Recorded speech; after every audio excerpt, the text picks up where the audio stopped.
Salut à tous, nous sommes le groupe 6 de l'auditoire deuxième année fondamentale gestion de la FCX Fax. Nous sommes extrêmement ravis de vous présenter dans cette vidéo quelques vérités du management et comportement de leader. Avant d'aborder de long au large, il faut faire la distinction entre le management et la gestion. Pour de bon, ces deux notions ont des points de différence et de similitude qui se présentent comme suit.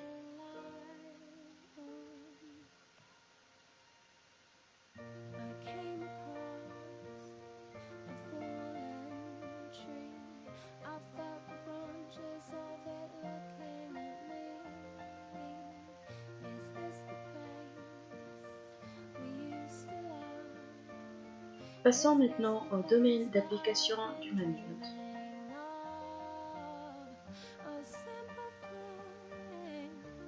Le management s'applique à toute activité humaine pour contribuer au bien-être et au développement social. On peut trouver cette science dans n'importe quel exercice, qu'il soit professionnel ou même quotidien. Il y a certainement plusieurs exemples expliquant ce contexte. On peut citer le cas des hommes de politique qui réfèrent au management afin de bonifier et améliorer la situation du pays dans l'avenir.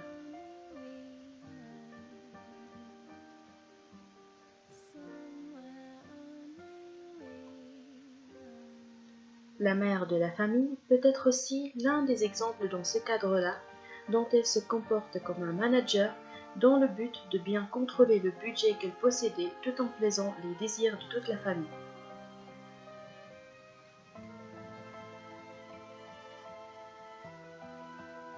Passons maintenant au rôle du management. Ce dernier a réellement double rôle. L'un est économique et l'autre social. Auparavant, la relation duelle entre les deux facteurs de production capital-travail a été caractérisée par la domination. Au fait, ce lien était simple mais rigide. À l'arrivée du management, ce dernier a pu également assouplir cette rigidité. Mais cet assouplissement a engendré en contrepartie une complexité à cause de la transformation de cette relation duelle en une triade.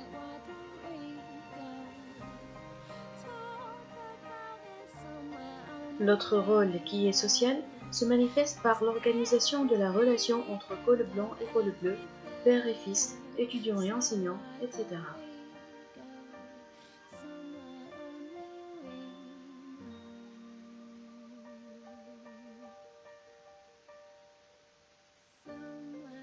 Avançons un peu plus dans la définition du management.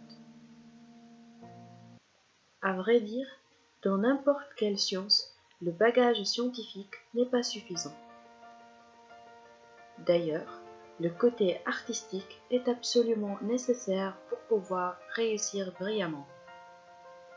Le management, qui est une science qualitative, comportementale, sociale, mais aussi un art, a donné la chance au manager de bien maîtriser son travail.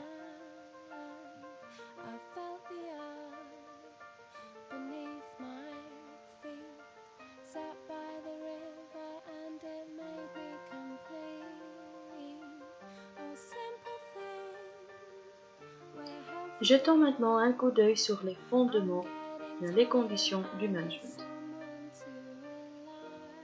Assurément, cette notion est fondée sur l'évolution et le changement. Le manager doit autant agir sur l'environnement complexe, y compris ses changements socio-économiques. Autre que la bonne compréhension de l'environnement, il se trouve obligé de développer ses capacités de communication humaine, qu'elles soient collectives, individuelles, sinon la communication technologique. Et le voilà, il est dans le véritable chemin d'acquérir cette notion de leadership et être un leader.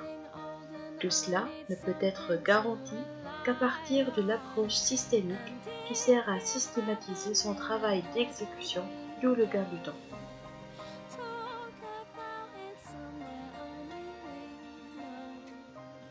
En outre, le manager doit référer à sa futurologie afin d'élargir ses horizons dans le temps et dans l'espace.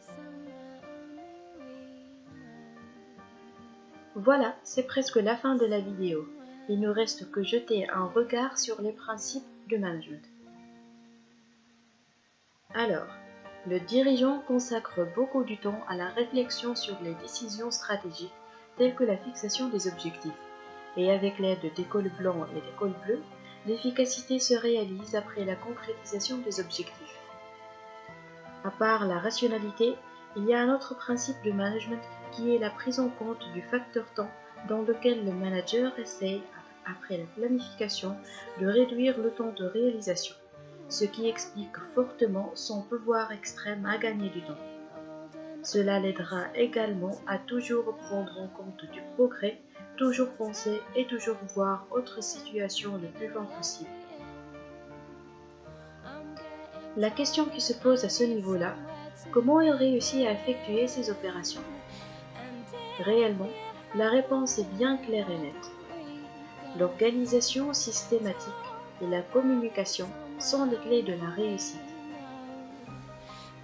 En effet, l'organisation qui est à la fois un principe et une vocation aide le manager à bien organiser ses idées pour ne pas perdre de temps.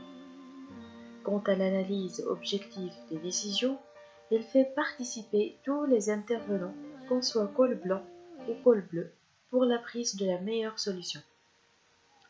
Autrement dit, la communication et la participation collective font partie de l'éthique des managers.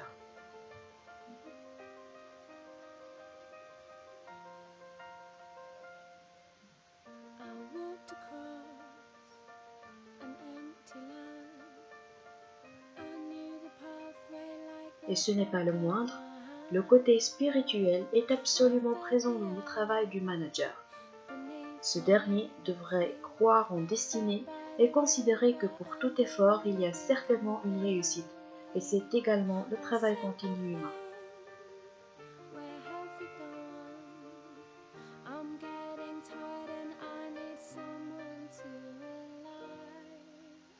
Voilà, on touche maintenant à la fin de notre vidéo et on vous quitte sur cette citation de Peter Drucker: Management is doing things right, leadership is doing the right things. Et ça sera, Inch'Allah, le sujet de notre prochaine vidéo. Merci pour votre attention et espérons que vous avez bien aimé notre vidéo et notre présentation de ce sujet de management. Au revoir.